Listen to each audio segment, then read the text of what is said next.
Oh, beautiful weather, lovely day. Quite good. The static displays are very interesting, and I know so we have a perfect day. Couldn't get better than that. The shuttle service is quite good, and yeah, I think we're going to have a lot of people here, and we're looking forward to seeing the air show. It's a beautiful day today, and really enjoying the displays and looking forward to seeing the airplanes in the air. The drive was fantastic.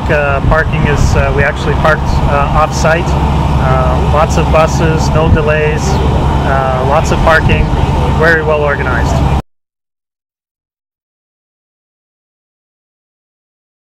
Oh, it's fantastic.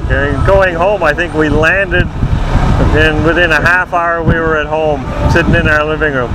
Coming out, it took a little longer, of course, because you need to be here ahead of time for booking in and that, but it was great. Oh, a lot better.